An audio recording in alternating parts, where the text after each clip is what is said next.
Jutaan apresiasi pengemudi bervisi, sah kehakiman yang berintegriti, dia kehormat yang berdedikasi, seterusnya warga intelek yang disanjungi. Sesungguhnya Allah Subhanahu Wa Taala mengangkat darjat orang yang beriman dan berilmu pengetahuan di antara kamu ke beberapa darjat. Mujadalah ayat 11.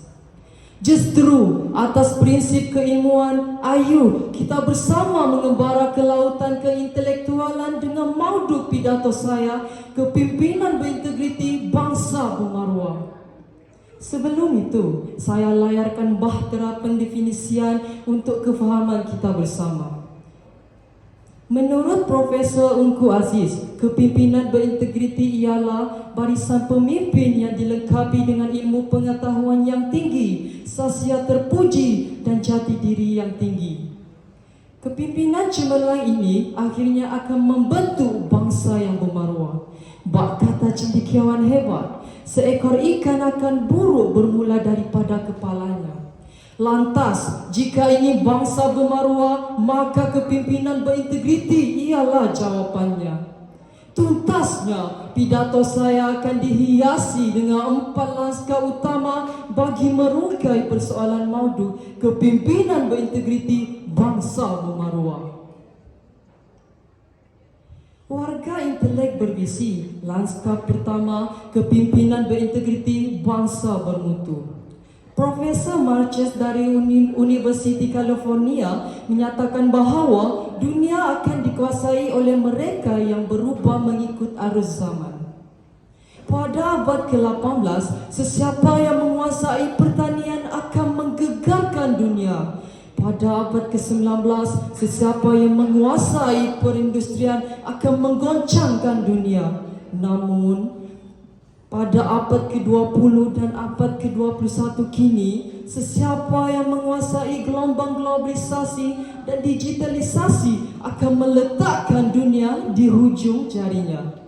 Dunia yang mencabar kini menghendaki pemimpin berintegriti yang mempunyai keintelektualan yang tinggi. Peredaran zaman akan meninggalkan sesiapa sahaja yang jumud pemikirannya. Sadasawarsa ini kita menyedari bahawa hanya yang bijak mencatur negara akan duduk dan berdiri seiring dengan negara maju dunia.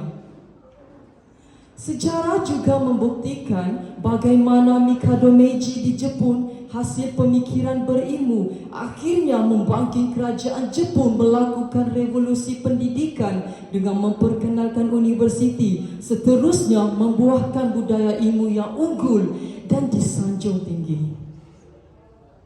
Oleh itu, generasi alfa hari ini harus diasuh dengan ilmu agar nantinya memimpin negara meneruskan legasi bangsa bermutu. Hadirin warga berdedikasi, lanskap kedua, kepimpinan berintegriti ikon sahsia terpuji. Ingatkah kita bagaimana kejatuhan tamadun Eropah yang dijahanamkan dengan penyakit Black Death? Keruntuhan akhlak dan sahsia pemimpinnya akhirnya menyelinap di segenap masyarakatnya. Lihatlah hari ini, tamadun bangsa Eropah lenyap di pentas dunia, masih segar. Bagaimana rakyat bangkit menentang pemimpin yang zalim dalam konflik berdarah di Hama. Bayangkan sebanyak 157 tempat berlaku penentangan dek kerana pemimpin yang zalim dan penuh kekejaman. Jangan kita pernah lupa bagaimana kejatuhan Empire Kesultanan Melaka. Kota yang dilengkapi dengan tembok yang utuh dan pertahanan yang cukup jitu akhirnya ditelak angkara rasuah, pecah amanah, penipuan dan contoh-contoh perilaku yang merosakkan isi tamadun. Sedari akan hakikat, inilah wajar untuk kita berfikir agar pemimpin yang menerajui kepimpinan negara dilengkapi dengan nilai berintegriti agar menjadi ikon sahsia terpuji. Lanskap ketiga, kepimpinan berintegriti masyarakat patriotik. Hadirin dan hadirat warga berintegriti, hari ini siapa dapat menyangkal akan perlembagaan yang berani dipersoal dan dicabar? undang-undang yang diperlekeh, daulat sultan diinjak-injak. Benar, inilah fenomena yang menghantui negara kita. Lantaran itu, manakah semangat patriotik kita?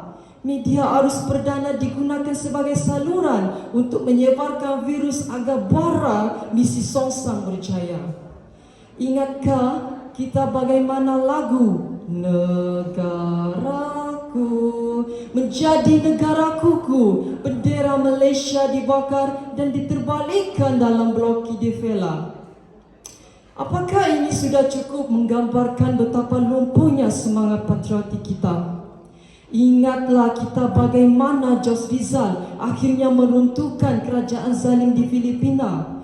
Ingatkah kita dengan Martin Lister pada zaman tamadun Eropah yang meruntuhkan kerajaan penuh penindasan? Bukankah mereka didorong dengan semangat patriotik agar negara yang dicintai menggapai kejora?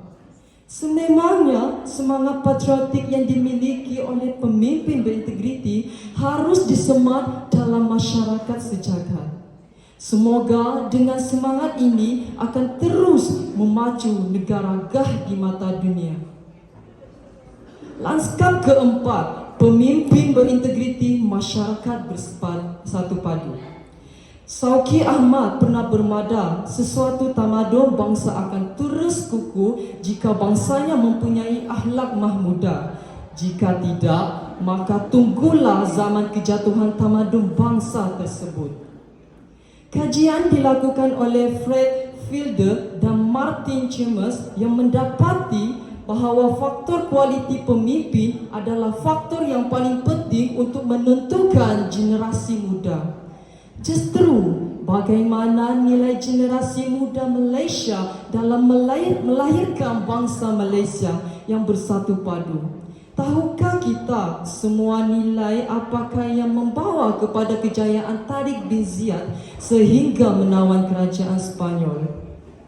Tahukah kita bagaimana Satsuma Misui meruntuhkan kebiadaban Keshogunan Tokugawa? Dan tahukah kita semua bagaimana Malaysia terbina? Semuanya disebabkan semangat perpaduan yang terhasil daripada pemimpin berintegriti.